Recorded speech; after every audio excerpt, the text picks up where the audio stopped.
Bonjour, bienvenue dans votre magazine de l'innovation au programme de nouvelles découvertes et questions autour du numérique. Je commencerai par qu'est-ce que l'intelligence artificielle sûre? Alors le Parlement européen vient d'adopter un projet de régulation de l'IA. Que dit-il à ce propos? Je poserai la question à ma première invitée, maître Sabine Marcelin. Ce sera son interview dans quelques instants. Ensuite, au cœur de cette émission, nous débattrons des nouvelles façons de s'informer et d'informer. Où en sont les médias sur leur révolution numérique? Parce qu'il faut bien dire qu'il y a une urgence en matière d'information pour répondre aux attentes. Et puis nous retrouvons notre rendez-vous Game Business pour tirer un premier bilan de la sortie des nouvelles consoles de jeux, avant de conclure par une innovation qui pourrait révolutionner la viticulture en France demain. Mais d'abord, place à l'interview. Bonjour Sabine Marcelin, vous êtes avocate associée chez DLGA, experte en droit du numérique et aussi en cybersécurité. Alors, première question que je posais en introduction, qu'est-ce qu'une intelligence artificielle sûre ?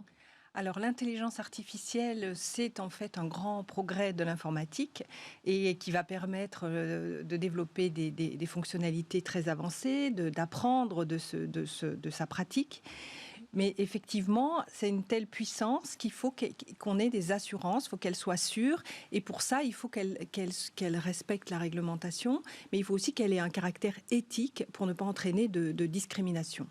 Et alors, où en sommes-nous en matière de régulation au niveau européen et même international? Alors, il y a beaucoup de travaux, de nombreux travaux nationaux, internationaux. En Europe, il y a eu des réflexions depuis 2018. L'Europe a constitué un groupe d'experts qui a assez tôt conclu à la nécessité de réglementer dans certains secteurs pour l'intelligence artificielle. Alors qu'il y a aussi des réflexions internationales au niveau de l'OCDE, au niveau de l'UNESCO, qui vont aller davantage vers le développement de chartes éthiques, même si ce n'est pas incompatible. Et donc, l'Europe est encore une fois en avance parce qu'elle va proposer une réglementation dans certains secteurs. Et quels sont ces secteurs alors qui semblent prioritaires en matière de régulation de l'IA ? Alors l'IA génère des grands bénéfices, il ne faut pas l'oublier, pour la santé, le droit, l'industrie, etc. Mais présente des risques, comme tout système informatique. Et les risques, des risques particuliers en matière d'explicabilité. Ça veut dire que sa complexité même fait qu'il va être difficile de comprendre les raisonnements et les décisions. Donc la Commission européenne va réfléchir en particulier sur ces questions de responsabilité, c'est-à-dire va élaborer des règles pour qu'on sache qui est responsable. Est-ce que c'est le développeur, l'utilisateur, ou la machine elle-même, puisque hier nous faisions un débat assez controversé d'ailleurs sur les droits des robots. Exactement, puisque la machine va quelque part décider, où elle peut créer. Donc, qui est responsable? Est-ce que qui est responsable? Est-ce qu'on a un début de dessin de doctrine au niveau européen? C'est vraiment, nous en sommes au début, donc c'est intéressant de partager qu'en fait, le 1er octobre, la Commission européenne a décidé de développer des règles en matière de responsabilité. Et là, nous en sommes au tout début, ils ont promis que ce sera pour 2021. Alors vous accompagnez des acteurs qui peuvent être ou du secteur concerné par cette transformation par l'IA, ou même des producteurs d'intelligence artificielle. Est-ce que pour eux, cette régulation, ils le voient arriver comme une contrainte ou comme une chance, une opportunité ? Alors, effectivement, créer des règles, ça peut être perçu comme un investissement supplémentaire, comme une contrainte supplémentaire, mais également, c'est aussi une chance en même temps, parce que, en fait, ça va créer un produit, un service, qui lui-même va être éthique, va représenter une qualité supérieure. Et l'Union européenne, avec son historique de défense des droits de l'homme, en fait, c'est une troisième voie entre les États-Unis et la Chine en matière de technologie, parce qu'elle veut intégrer des règles dans la technologie, et c'est aussi une chance. C'est aussi une chance parce que ça sera une IA éthique. C'est aussi une chance parce que c'est parfois plus simple d'avancer quand on connaît le cadre. Est-ce qu'on le connaîtra assez vite ? C'est assez difficile. Finalement, la technologie va beaucoup plus vite que le droit, on le sait. Oui. Mais vous avez raison, la technologie va très vite et le droit prend son temps, suit, parce qu'en fait, il faut analyser voilà, les règles, les élaborer. Il faut connaître les risques pour élaborer les règles. Donc, effectivement, le droit court un peu derrière. Mais en fait, si une réflexion est profonde et est élaborée, on pourra avoir des règles ce qu'on appelle by design, c'est-à-dire dès le départ, qui pourraient évoluer avec la technologie. Donc, Oui, ça c'est effectivement demain, mais pour aujourd'hui, c'est-à-dire qu'il y a déjà des produits qui sortent sur le marché, et il va falloir rattraper la régulation au moment où elle s'imposera. Ce sera peut-être ça la complexité. il y a déjà des règles qui vont s'appliquer aujourd'hui en matière de protection des données. L'Europe est très avancée.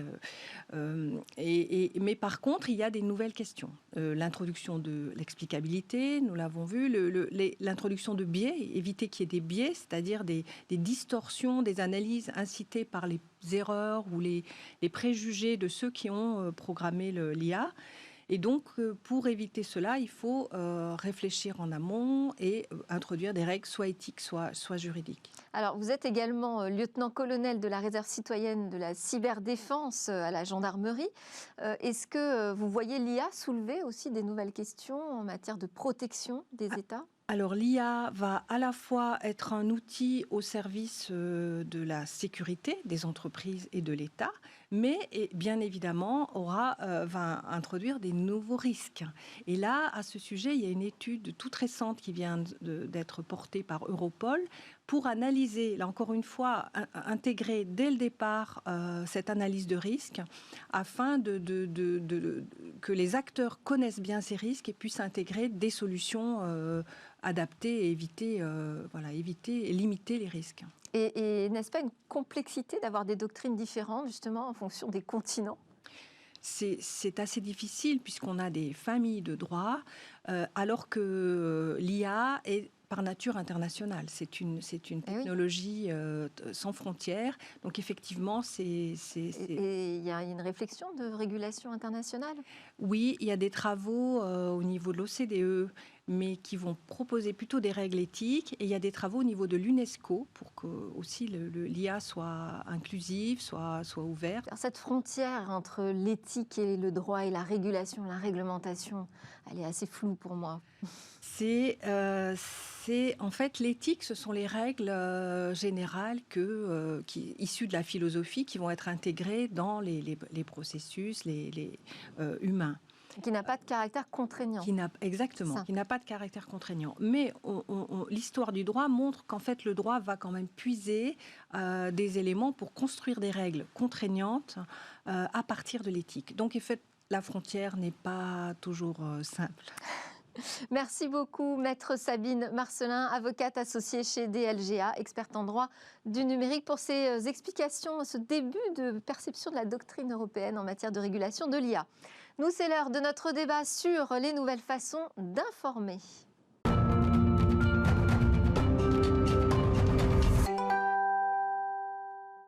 Les nouvelles façons de s'informer ont-elles créé des nouvelles façons d'informer ? Où en sont les journalistes de leur propre révolution numérique ? On en parle. Ça va être un exercice d'explication, mais aussi d'autocritique, il faut bien le dire, avec Emmanuel Alix, directeur du pôle numérique de l'équipe. Ça concerne toutes les activités numériques du groupe, les sites, les apps, la chaîne, sur ses supports numériques, bien sûr, France Football, Vélo Magazine. Nicolas Vanderbrech, président fondateur de l'agence de communication Spin Tank, est également avec nous. Alors, vous l'avez peut-être connu, lui, à travers son blog politique Versac, qu'il a tenu pendant près de 6 ans. Il a également créé la République des blogs, qui fédérait plusieurs centaines de blogueurs politiques en France et en Europe. Nous aurons également en visio Jacques Rosselin, directeur de l'EFJ, l'école du nouveau journalisme. Il est également cofondateur de Courrier International, ancien directeur de la rédaction de La Tribune. On lui doit également des expériences médias pionnières comme Canal Web. Alors, Emmanuel Alix, on va commencer avec vous. Vous êtes en charge de l'innovation et de la transformation numérique du groupe, l'équipe. On en est où de cette transformation ? C'est une transformation à marche forcée depuis un certain nombre d'années où vraiment notre objectif, c'est de transformer notre modèle historiquement papier. Ça fait près de 100 ans que l'équipe et avant lui, l'auto est vendu tous les jours, et l'arrivée du numérique doit nous amener à transformer cet usage Mais vous êtes usage tout dans d'abord. cette révolution numérique? Vous êtes au milieu, vers la Oui, fin? je pense qu'on est au milieu parce qu'on a Pas au encore, début, quand même. non, on n'est pas au début. On a beaucoup avancé pendant 15 ans sur la partie gratuite. On avait un site gratuit. Puis 5 ans, on a un mix entre un site payant et un site gratuit. Et aujourd'hui, voilà, on a une audience très forte. C'est 3 millions de visiteurs uniques par jour. Et c'est aujourd'hui près de 290 000 abonnés payants à notre offre numérique. Voilà. Mais pour demain, entre guillemets, transformer et compenser les baisses structurelles et continues des ventes papier, il faut absolument que sur le numérique, on continue à accélérer et aller Pour beaucoup l'instant, plus loin que ça. le modèle économique n'a pas encore basculé sur Non. le numérique. Encore une majorité des revenus qui est fait grâce au papier et le numérique, notamment en valeur, ne compense pas les ventes du papier. Les revenus publicitaires, principalement, c'est ça? Alors c'est avant tout sur le numérique. Aujourd'hui, c'est 70% sur le numérique, qui est en gros un chiffre d'affaires de 40 millions d'euros, à peu près 60-70% de revenus publicitaires et le reste, les abonnements payants. Nicolas Van Bremersch, on voit qu'il y a des choses qui sont faites par les médias depuis plusieurs années, évidemment. Est-ce qu'il vous semble quand même encore nécessaire de passer à la vitesse supérieure en matière de transformation? Moi, j'ai l'impression qu'il y a un peu deux groupes de médias. Il y a deux typologies. Il y a des acteurs qui sont en plein dans la transition, très engagés, très actifs, qui ont accepté les mutations de business model, d'écriture, etc. Je pense que l'équipe en fait partie, le groupe Le Monde, il y a un certain nombre d'acteurs comme ça qui ont vraiment pris le parti. Et il y en a d'autres qui restent malgré tout, pour une assez large partie, assez en amont, très accrochés à des business models qui sont un peu finissants ou des manières de faire au papier, liées à des réseaux de distribution, etc., qui ne marchent pas et qui ont un mal, une difficulté un peu structurelle, qui manquent de moyens, qui ont une difficulté à passer le cap, etc. C'est un peu caricatural, mais voilà. Et on a des acteurs qui sont, je pense le groupe Le Monde, par exemple, qui est florissant, qui gagne plus d'argent que quand il avait du papier auparavant, etc., qui représente des business models assez intéressants. Et puis, ils sont challengés par une génération d'entrepreneurs, alors qui, là, cette année, est un peu... un peu freiné dans son élan. Un peu freiné dans son élan, etc. Mais on voyait émerger une nouvelle génération d'entrepreneuriat média assez intéressante qui démarrait sur des modèles plus à l'os, plus secs, mais plus innovants et qui ont une capacité à se développer assez rapidement et à challenger les anciens qui est assez importante. Et donc, je pense qu'il y a un paysage comme ça qui se dessine, qui est assez intéressant, qui est très bousculé par la crise actuelle. Avec un effet un peu paradoxal entre des médias qui allaient sans doute mourir ou qui avaient du mal un peu à passer le cap, qui, d'un certain point de vue, paradoxalement avec la crise, avec des prêts garantis par l'État, plein d'aides, etc., vont se faire un peu survivre pendant un certain temps, mais jusqu'à quand, et qui risquent de s'anesthésier, alors qu'en fait, la crise doit être une opportunité de se transformer de manière assez profonde. Vous êtes d'accord pour dire qu'il y a vraiment un besoin urgent là, de répondre aux attentes et aux enjeux sur l'information? Pendant ce temps, les consommateurs, ils ont switché de manière assez radicale leur comportement. Ils vont effectivement peu en kiosque, et puis en plus on a un problème de distribution absolument énorme, et ils sont énormément sur les réseaux sociaux, sur Internet, et où là, l'offre de journalisme traditionnel a quand même du mal à rencontrer une demande assez classique, et elle est... c'est une autre offre que celle d'un journalisme professionnel qui parfois rencontre ces nouveaux usages. Alors, nous allons donner la parole à Jacques Rosselin, directeur de l'EFJ, qui est avec nous. Bonjour Jacques. Bonjour. Alors, est-ce que vous êtes d'avis de dire que ces nouvelles façons de s'informer ont modifié le travail des journalistes sur l'information ? Oui, le journaliste aujourd'hui doit être beaucoup plus plurimédia, c'est-à-dire qu'il doit connaître à la fois les réseaux sociaux, l'écriture, la vidéo. On demande beaucoup de polyvalence aux journalistes aujourd'hui. Alors maintenant, ça a beaucoup changé pour le journaliste.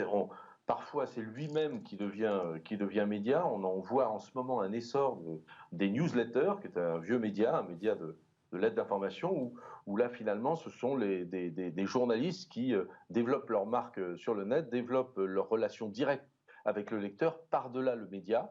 Ça, c'est peut-être une tendance à l'individualisation de la production de l'information. On connaît d'ailleurs des journalistes qui ont un compte Twitter qui, je dirais, a une influence parfois aussi importante que celle de leurs médias. Mais ce que je voulais dire pour répondre aussi aux deux intervenants présents, que j'en profite pour saluer, que je connais, je pense que les marques résistent, les grandes marques de médias résistent.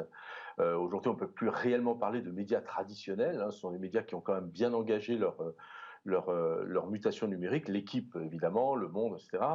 Donc, mais les marques restent très importantes, sont d'ailleurs de plus en plus importantes aujourd'hui dans le paysage parce que les gens commencent à revenir de ce foisonnement de sources d'information et reviennent à ce qu'ils connaissent, qui sont finalement les valeurs sûres. Et puis la deuxième chose, je ne voudrais pas faire le vieux con ici à l'antenne, mais enfin, la télévision également, donc les marques médias résistent, la télévision résiste. Alors peut-être aussi grâce au développement des chaînes d'information en continu qui drainent un nombre important de téléspectateurs, mais les grandes marques aussi de chaînes de télévision et le JT, voilà, le rituel du JT résiste extrêmement fortement. Alors je pense qu'il faut effectivement dire oui, les médias se développent, les médias font leur révolution numérique, mais finalement les choses aussi évoluent avec lenteur, avec un temps long. L'équipe tout à l'heure qui était là, qui reste un média avec une marque extrêmement forte, avec beaucoup de lecteurs, et même un des médias les plus indépendants de Google, puisque il a été montré que finalement les gens vont directement sur le site de l'équipe sans passer par Google. C'est un des rares journaux en France à bénéficier de cela. Alors vous parlez de cette presse traditionnelle, alors la presse papier, la presse radio, la presse télé. Alors papier, est-ce qu'elle résiste bien, cette presse papier? Je ne suis pas si certaine, c'est peut-être là où c'est le plus compliqué. Mais en tout cas, pour tous les trois, il y a une question d'âge. Comment est-ce qu'on fait pour attraper la nouvelle génération qui arrive et qui n'a jamais passé du temps sur un canapé devant une télévision, jamais acheté un journal dans un kiosque? Alors, on ne s'est pas concerté, mais moi aussi j'ai repéré une initiative du Monde sur laquelle je voulais vous faire réagir. C'était ce test lancé sur TikTok. Alors, c'est un exercice de transparence qu'a fait le Monde. Ils ont expliqué comment ils allaient s'y prendre pour essayer de capter cette audience de plus en plus française d'ailleurs, hein, qui touche les moins de 25 ans. Ils ont mis 2 journalistes pour incarner véritablement ce qu'est le monde de demain, on va dire, sur TikTok. Ils vont travailler sur la vérification, le travail de désinformation, contre la désinformation, pardon, je vais y arriver, la vérification des news, faire de l'explication de texte. Ils ne sont pas du tout sur l'actu chaude, ils sont aussi sur la simplification. Qu'est-ce que ça veut dire du journaliste demain? Est-ce que son travail, c'est faire de la pédagogie? Nicolas Van Bromersch? Je pense que le métier de journalisme est effectivement en train de changer énormément parce que on a l'impression qu'il s'était installé dans des statuts, dans une chaîne de production qui à la fin diffusait. Et là, maintenant, il y a une interface assez différente qui est d'être en relation avec son public, en interaction beaucoup plus, et sur des canaux et des formats qui sont très différents, puisqu'on mélange de la voix, du texte, et on est sur des langages qui évoluent en permanence. Regardez TikTok. Il y a encore 1 an et demi, c'était un truc où des jeunes adolescentes faisaient du lip dub, chantaient sur des musiques. Et aujourd'hui, c'est en train de remplacer, grosso modo, pour une bonne partie, des flux Instagram ou Snap, etc., de vidéos courtes que les gens se partagent, etc., sur lesquels il faut être. Et c'est un langage qui est nouveau, qui est différent. Et donc, il y a. Alors, on ne fera pas pour autant, le Monde a dit, on ne fera pas pour autant de lip sync, justement. On aura peut-être un ton un peu plus léger, mais voilà, on ne fera pas du show et du spectacle. Mais sur TikTok, on ne fait pas que du show et du spectacle. Hein. On partage de l'actualité, on consomme un petit peu de tout, on est ensemble entre ados, on fait ou entre jeunes, parce que c'est plus que des ados. C'est assez étonnant la rapidité à laquelle ça vieillit. Et donc, c'est des nouveaux métiers qui s'inventent dans le journalisme pour y répondre. C'est du marketing éditorial un peu différent, des nouveaux langages qui combinent et de l'interaction beaucoup plus, un petit peu comme des formats de radio, mais très multimédia et très interactif. On repense son identité quand même en tant que média, quand on dit on va faire plus de la pédagogie, on va rendre l'information simple. Oui, la promesse, elle doit changer. En fait, au contact du public, la promesse ne peut plus être simplement de délivrer et descendre quelque chose de fort, mais d'interagir. Et donc, forcément, il y a un contrat qui se noue et qui change énormément la nature de la relation entre le média et son public dans ces nouveaux leviers. Si vous regardez avant Le Monde, pour parler d'un autre média, Le Figaro, vous imaginez Le Figaro, vous imaginez le lectorat du Figaro, vous allez sur Snap du Figaro ou sur Instagram du Figaro, vous allez voir un jeune trentenaire avec des cheveux long qui parlent de manière assez différente, etc. Et donc effectivement, il y a des pérennités de marque et en même temps des stretch, des élargissements un petit peu ou des changements dans la nature du contrat que la marque noue avec ses publics dans ces univers. On va revenir à la question du business model parce qu'on peut tous avoir envie de faire plein de choses dans les rédactions, mais parfois c'est compliqué d'avancer parce qu'on ne trouve pas le modèle économique. Comment est-ce qu'on concilie du gratuit et du payant ? On essaye c'est un enjeu évidemment très important. Il faut qu'on arrive à montrer la valeur du contenu, d'expliquer qu'une brève de 15 lignes, elle a peut-être un peu moins de valeur qu'un grand papier qui va expliquer, décrypter un match ou décrypter un événement particulier.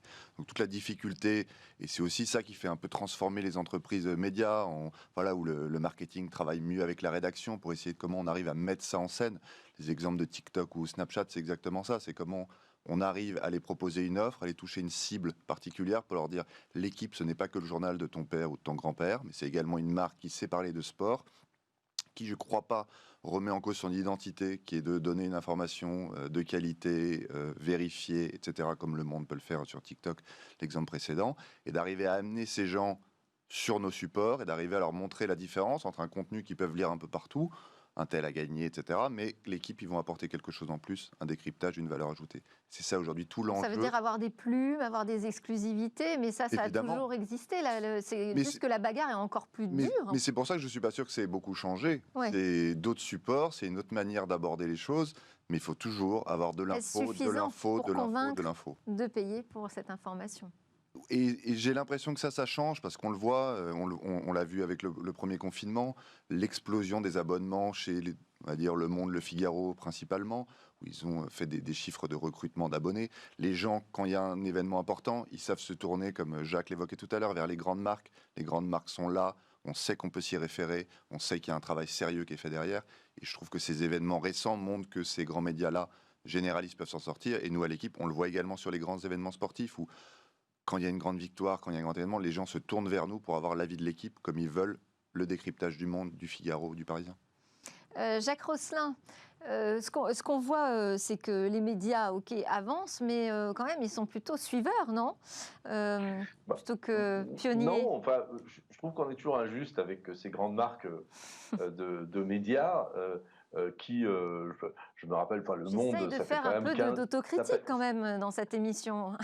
Le Monde, ça fait quand même 25 ans qui se développe sur le net et avec beaucoup de succès. L'équipe également, on voit qu'ils sont très attentifs aux nouvelles tendances et ils veulent récupérer des abonnés de la nouvelle génération. TikTok, c'est très bien. Je pense que c'est un test aujourd'hui. Le Monde la teste. Hier, ils avaient un petit programme sur le Covid, un programme d'explication qui était sur TikTok. Ils ont mis en ligne à 18h. Voilà, ils s'essayent à tous ces nouveaux formats. Pourquoi ? Parce qu'ils veulent conquérir des abonnés. Parce que rappelons le modèle économique, effectivement, vous avez raison de le rappeler, c'est de l'abonnement. Donc, TikTok est là pour chercher des abonnés jeunes. Aujourd'hui, on sait bien que la fracture entre de l'information et de la consommation d'information, elle est jeune-vieux.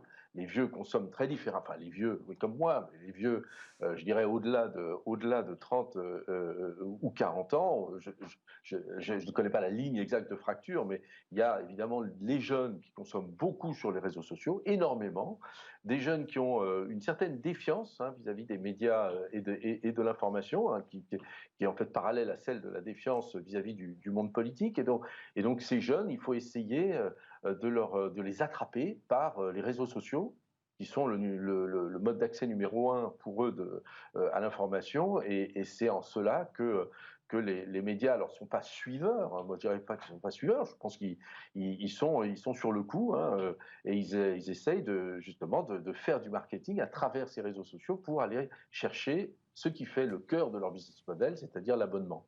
Parce que c'est pas juste se dire il y a TikTok, il y a des jeunes sur TikTok, on va y aller et puis on verra bien qui on arrive à attraper dans les mailles de notre filet. Parce que les jeunes cherchent de l'information, les jeunes en consomment énormément finalement. Mais c'est pas de l'information qualifiée, officielle, produite par des journalistes. Il y a aussi toute cette révolution de l'autoproduction de chaque citoyen.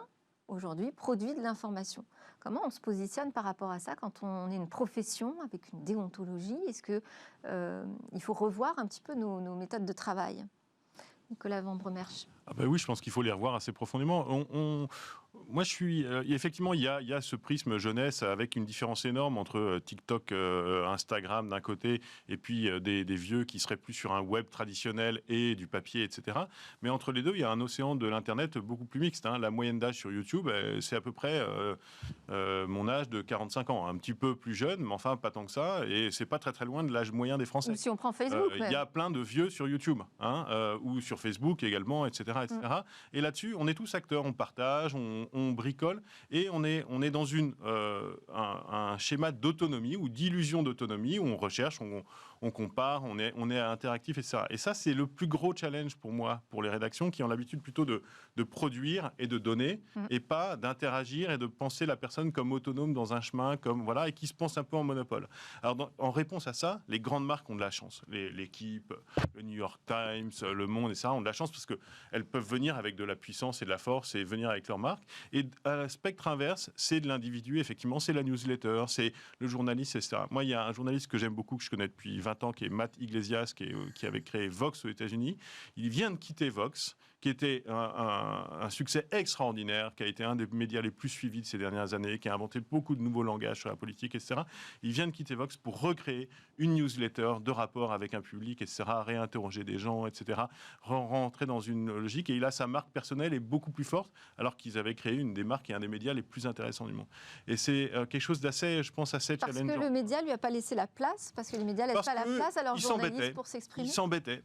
Et qu'en fait, il a la capacité seul, avec les réseaux sociaux, les moyens de production, etc., de faire presque aussi bien qu'un très grand média, etc., voire de faire quelque chose qui lui fait plus de plaisir, lui rapporte un peu plus d'argent, l'intéresse mieux, et il a l'impression de mieux remplir sa mission que derrière une énorme machine, etc. Et l'autre cofondateur de Vox est parti au New York Times, et donc on voit bien un peu ce dualisme de la réponse. Mais le dualisme de la réponse individuelle sur les réseaux sociaux, qui va ouvrir une chaîne YouTube, faire une newsletter, est présent, etc., je pense que c'est une des réponses tout à fait intéressantes, et il peut trouver un business model individuel dans cet univers-là. Et ce qui va être, effectivement, je suis assez d'accord avec Jacques là-dessus, c'est que entre les grandes marques et les individus, pour les moyens médiocres qui ont du mal, qui sont un peu mous, etc., ça va être très difficile. Ça veut dire qu'il faut être capable aussi de susciter au sein de sa propre rédaction des initiatives intéressantes et personnelles. Oui, tout à fait. Et c'est un enjeu culturel aussi de développer ça dans les rédactions de médias qui ont un certain historique. Et à l'équipe, c'est pour ça qu'on dit que la transformation, on n'y est pas. C'est que c'est encore ce travail-là. On est encore beaucoup centré sur la production du journal quotidien. Comment on essaie de faire émerger des figures, comment des figures du journal peuvent travailler sur notre édition Snapchat, par exemple. Tout ça, on ne l'a pas encore fait, et il y a encore cette marche-là pour que demain, on ait une espèce d'écosystème global qui, en fonction de l'usage, en fonction des attentes des lecteurs, va proposer son contenu dans le journal, sur les réseaux sociaux ou sur le site. Alors, évidemment, on n'a pas encore parlé des GAFA, il faut quand même qu'on en parle, qui mettent une certaine pression aussi sur la profession, qui est toute indépendante des lecteurs, enfin de nos publics. Comment ce rapport de force est en train d'évoluer, Emmanuel Alix ? Alors, est-ce qu'il est en train d'évoluer ?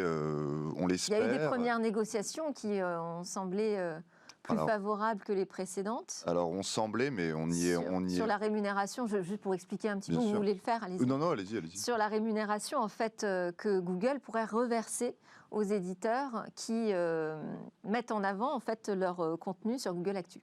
Oui, alors il y a donc les droits voisins, qui est une directive européenne que la France a transposée récemment. Il y a des négociations en cours, mais on est encore dans un rapport de force qui est complètement déséquilibré entre Google, prenons cet exemple-là, et les éditeurs. Alors il y a des négociations, il y a des discussions, mais voilà, aujourd'hui on prend la chaîne publicitaire. Google est ultra dominant. Ils achètent, ils vendent, ils ont les solutions techniques, ils maîtrisent l'intégralité de la chaîne, et nous on se retrouve là au milieu. Je rappelle, Facebook, Google, c'est 80% du marché publicitaire en France, il reste 20% pour tous les autres. Je parle évidemment en digital. Donc, un rapport de force complètement déséquilibré, et quand on discute avec eux, ils font des efforts, ils font de la communication, ils disent qu'ils vont aider la presse, mais globalement, le rapport est très déséquilibré. Donc, je pense que nos gouvernements, etc., doivent aider notre secteur, mais il y a d'autres secteurs qui sont également dans un profond déséquilibre vis-à-vis d'eux, pour essayer de réguler ça un petit peu plus et d'arriver à avoir un rapport de force qui soit plus sain. Parce qu'on n'a pas du tout les mêmes règles du jeu que pour une diffusion en télé, en radio ou en papier. Tout à fait. Non, il y a un vrai enjeu qui est clé pour notre secteur. On arrive pratiquement à la fin de ce débat. Nicolas Van Bremersch, vous avez fondé le Tank Média. avec Mathieu Maire du Pozet, alors qui a fermé en septembre, mais qui était un lieu en fait où se rassemblaient des porteurs de nouveaux projets pour les médias. Et moi, ce qui m'intéressait de savoir, c'est est-ce que vous avez trouvé des choses créatives, un peu nouvelles, qui pourraient débarquer prochainement dans le paysage? Oui, on a accompagné en fait plus d'une 60aine de projets en incubation ces 2 dernières années, à divers stades, etc. Il y a une très très grande variété de projets qu'on a pu voir, du nouveau magazine papier vendu sur abonnement exclusivement. Moi, je pense que ce qui se dessine le plus, c'est plutôt dans le modèle économique qui est lié au modèle relationnel. C'est des modèles communautaires, des contenus de niche, où on commence petit, on crée une relation très très forte avec une communauté, viable économiquement. Dès le démarrage, pas du tout dans le modèle de start-up inverse. Et puis, au fur et à mesure de ça, on grandit, etc. Et donc, on se crée une légitimité dans un domaine auprès d'un public très, très spécifique. Et après, on élargit, on diversifie ça. Un modèle Bismart, par exemple, un modèle Chica pour un magazine pour des jeunes filles très féministes et citoyens d'empowerment des jeunes filles.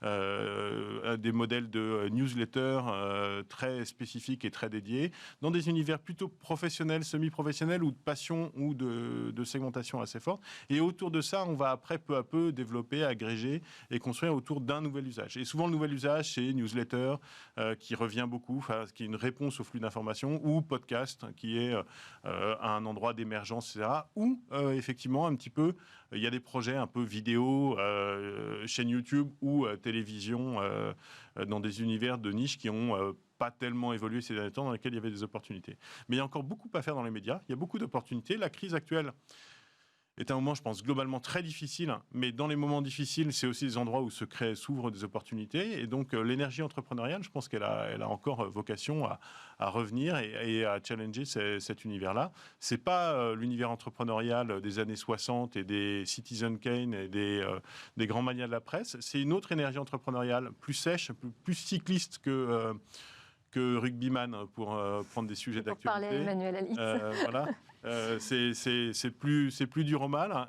Ça se joue aussi en bande. C'est assez cycliste. On ne va pas courir seul devant le vent parce que c'est trop dur. On a besoin d'être un peu accompagné, d'être un peu en collectif, etc. quand on est seul.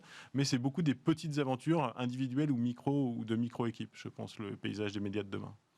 Très bien, merci beaucoup. Je n'ai pas le temps de redonner la parole à Jacques Rosselin, mais merci pour votre présence, directeur de l'EFJ et cofondateur de Courrier International.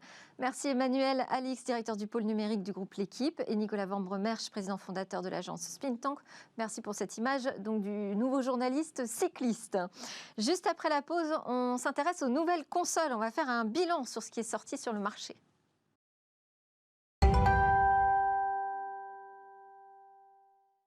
Nous sommes de retour sur le plateau de Smartech pour la suite et notre rendez-vous Game Business avec Guillaume Monteux, président de Gatsby, société spécialisée dans l'in-game advertising. Bonjour Guillaume. Bonjour Delphine. Aujourd'hui, cette semaine, vous allez nous faire un bilan des sorties des consoles de nouvelle génération. Absolument. Alors, les ventes de consoles baissent tous les ans régulièrement depuis 10 ans. L'année dernière, il s'est vendu environ 40 millions de consoles dans le monde. 10 ans auparavant, c'est plus du double avec 90 millions de consoles vendues. Donc on aurait pu penser à un désamour des gamers pour les consoles de salon. Eh bien, pas du tout. Les nouvelles consoles sont très, très, très attendues. Et il faut dire que la génération d'avant, ça date quand même de 2013. 7 ans. Ah oui, 7 ans. 7 ans, ça fait long. Alors, donc elles sont sorties la semaine dernière, c'est pour ça qu'on fait un point. Est-ce qu'elles étaient conformes à ce que vous attendiez? Oui, alors Microsoft et Sony maîtrisent parfaitement leur communication. Donc, personne n'a été surpris sur ce qui est sorti. Et votre verdict? Mon verdict, il est simple. J'adore la PlayStation parce que c'est Sony, c'est la PlayStation. Mais je recommence aussi à adorer Microsoft parce qu'ils viennent avec une nouvelle proposition qui est très, très, très intéressante. Est-ce que vous pouvez nous faire un comparatif rapide de ces consoles? Oui, alors, bon, j'ai fait 2 slides que je vous propose de regarder. Il s'est déjà dit beaucoup de choses sur ces consoles ultra puissantes. Moi, je retiendrai quelques points s'agissant de la PlayStation. D'abord, sa forme, elle est un peu longue. 39 cm, c'est quand même... c'est beaucoup plus long que la PS4. Un disque dur qui me paraît un peu juste, puisqu'il fait 800 gigas, et avec 800 gigas, on peut imaginer qu'on va pouvoir mettre 8-10 jeux peut-être. Ça me paraît pas beaucoup. Et puis, je trouve que le ventilo fait un peu de bruit. Mis à part ça, on a une console qui est exceptionnelle, ultra puissante. Ça, c'est côté Sony. Côté Xbox, donc une console qui physiquement est plus ramassée, moi que je trouve plus jolie, plus sobre, plus élégante, seulement 30 cm de hauteur, une puissance qui est, on va dire, à peu près équivalente à celle de la PlayStation. Et je remarque quand même deux choses. La première, c'est que la norme Wi-Fi qu'a choisi Microsoft, c'est la Wi-Fi 5, donc c'est la norme qui commence à disparaître aujourd'hui. Pourquoi est-ce qu'ils ont fait ce choix ? C'est le même choix que la Freebox. C'est le même choix que la Freebox. Voilà, il n'y a que 2 opérateurs qui font la Wi-Fi 6. Mais enfin, si on imagine que ces consoles vont durer dans les 5-6 prochaines années, c'est un peu surprenant. Et puis, il n'y a pas de Bluetooth. Voilà. Mis à part ça, on est quand même sur des bêtes de course qui sont vraiment exceptionnelles. Bon, au niveau des jeux. Au niveau des jeux, là aussi, je vous propose de regarder quelques démos. Sur Xbox, on va avoir des jeux comme Devil May Cry, Forza, Gears, NBA 2K, War Thunder, Warhammer. Bon, c'est des jeux des blockbusters. Pareil, sur la PlayStation, on va avoir Astro's Playroom, le magnifique Demon's Souls ou l'extraordinaire nouveau Spider-Man, Miles Morales. Bref, des jeux vraiment qui vont ravir et impressionner énormément de personnes. Alors, si vous aviez un conseil à donner à ceux qui nous regardent, il faudrait acheter quelle console ? Écoutez Delphine, il ne faut pas que vous vous fassiez de nos cerveaux. De toute manière, il n'y en a plus de disponibles. Ni de Xbox, ni de PlayStation. Alors. La pandémie n'aide pas, parce qu'évidemment, tous les réseaux physiques sont fermés, mais même sur le net, on ne pouvait rien trouver. Et même la demande en PS5 a été tellement forte le 19 novembre dernier que les sites comme la Fnac, Cultura, Darty, Boulanger, ils sont tous tombés et même ont fait trembler les serveurs d'Amazon. Moi, je vous l'avais dit, pour avoir une console de nouvelle génération, il fallait faire copain-copain avec le Père Noël. Ou alors, maintenant, vous n'avez plus qu'à aller sur Le Bon Coin ou sur eBay pour en acheter une, évidemment un peu plus chère. Ce que j'entends, c'est quand même que c'est la PS5 qui a davantage été demandée au Père Noël. Oui, parce que le PlayStation a gagné la bataille de la génération précédente. 110 millions de PS4, 50 millions de Xbox. Mais la société VG Charts a estimé, le jour de la sortie de la Xbox, qu'il y a eu 1,3 million d'unités vendues. Et Jim Ryan, patron de PlayStation, nous dit « Nous, on a tout vendu ». Alors, quels sont les vrais chiffres ? On ne les connaît pas, évidemment. Mais, voilà, ça veut dire quand même que... Et ça veut dire qu'entre Microsoft et Sony, vous pensez que Sony a gagné la bataille ? Écoutez, Sony part évidemment donc, avec une vraie longueur d'avance. Surtout que Sony a su créer avec ses gamers une vraie relation de loyauté. Donc, comme ils sont plus nombreux, forcément, la PS5 part serein. Mais Microsoft ne s'avoue pas du tout vaincu. Au contraire, ils pensent même qu'ils peuvent gagner. Microsoft, ils savent très bien arrêter un business qui ne marche pas. On l'a vu récemment avec Mixer, qui n'arrivait pas à arriver à la cheville de Twitch. Ils ont arrêté presque du jour au lendemain leur business. En fait, Microsoft a un plan. Un plan. Un plan. Alors, vous nous avez expliqué dans une autre séquence de Game Business qu'il y avait très peu de marge sur les consoles. Oui. Alors, quel est ce plan ? Le plan, en fait, il est vachement simple. En tout cas, c'est mon interprétation. Aujourd'hui, Sony vend des consoles et vend des jeux ultra quali, des exclus, des jeux solo narratifs comme God of War, comme Uncharted, comme Horizon, The Last of Us, etc. Et la récurrence des revenus de Sony, elle est faite par la récurrence des jeux. Donc les joueurs vont acheter des jeux à 70 € et ces jeux-là s'étalent dans le temps. Et donc Sony fait énormément de marketing et de communication. Un peu comme hier à la Champions League. Moi, j'ai plus vu, si vous voulez, le logo PS5, si vous voulez, que Mbappé. Bon, donc une logique de vente, marketing et com. Microsoft, c'est plus du tout ça. Microsoft, pour moi, ils vont se servir de la Xbox comme prétexte pour vendre un nouveau service, le Xbox Game Pass. Qu'est-ce que c'est que le Xbox Game Pass ? C'est un abonnement qui, pour 10 € permet d'avoir accès à un catalogue assez important de jeux.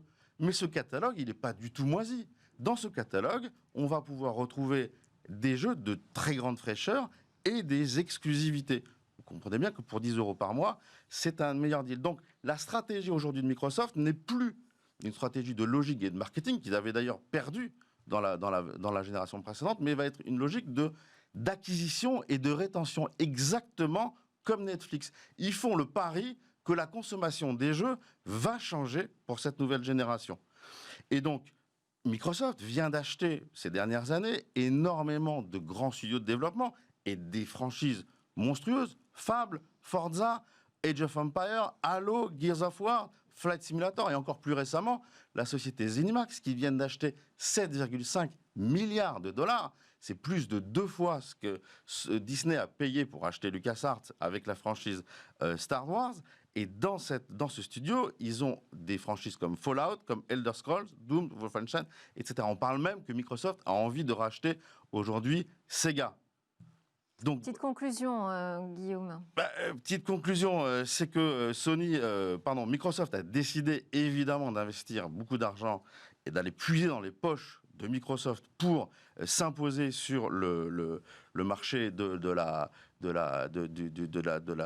nouvelle génération des consoles. Est-ce qu'ils vont réussir? Est-ce que Sony va répliquer ou pas? De toute manière, j'ai envie de dire, si Microsoft réussit son pari avec le Xbox Game Pass, ils n'auront pas le choix. Un peu comme Disney a répliqué à Netflix avec son Disney+, avec succès d'ailleurs, parce que Disney, c'est quand même 100 millions d'abonnés dans le monde. On va bien voir. On va bien voir. On va voir ce qu'il en est de ce plan de Microsoft et de la réponse que fera Sony. Merci beaucoup, Guillaume Monteux, président de Gatsby. Avant de se quitter, on termine avec la découverte d'un robot viticole autonome qui est prêt à entrer dans une phase d'industrialisation.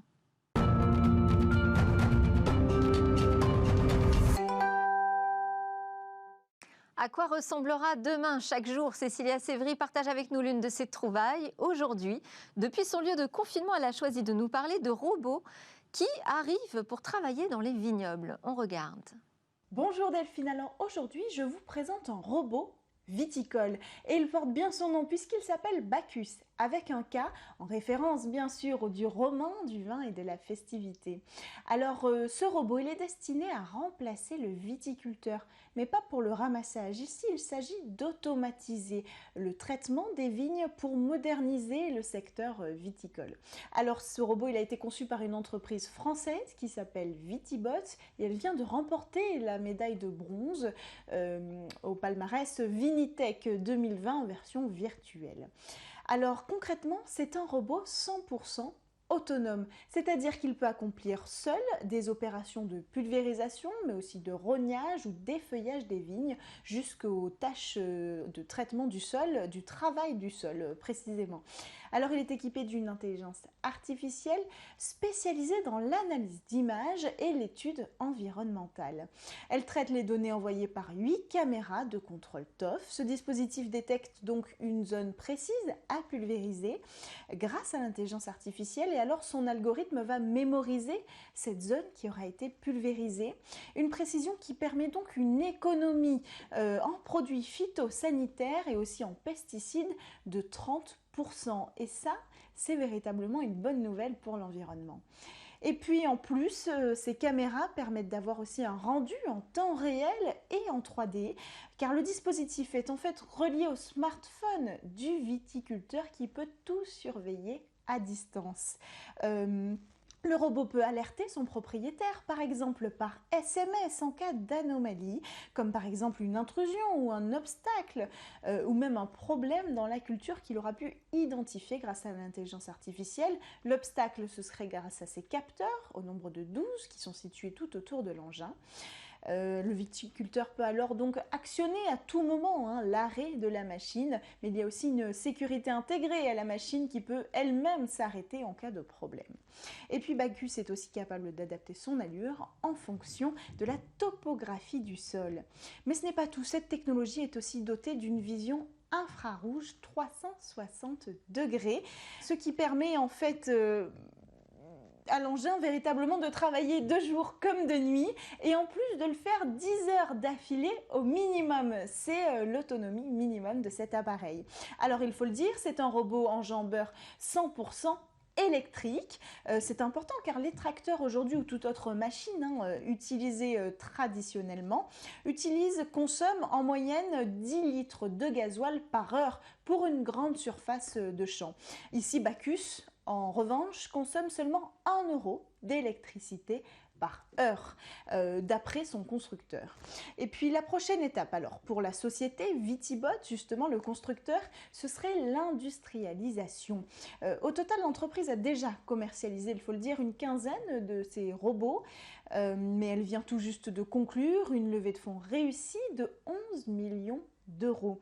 Alors avec cette somme, elle pourrait donc entrer enfin en phase industrielle avec l'objectif de produire plusieurs dizaines de ces machines à très court terme. De quoi peut-être démocratiser cette solution sur les quelques 775 000 hectares de vignobles français et pourquoi pas aller plus loin à l'étranger. Et voilà, c'est presque la fin de cette émission. J'espère que vous aurez apprécié comme moi ces nouvelles découvertes et ces questions autour du numérique. Moi, je vous retrouve demain et vous allez tout de suite retrouver Cécilia Sévry autour de Jeunes Pousses innovantes pour le Lab Startup.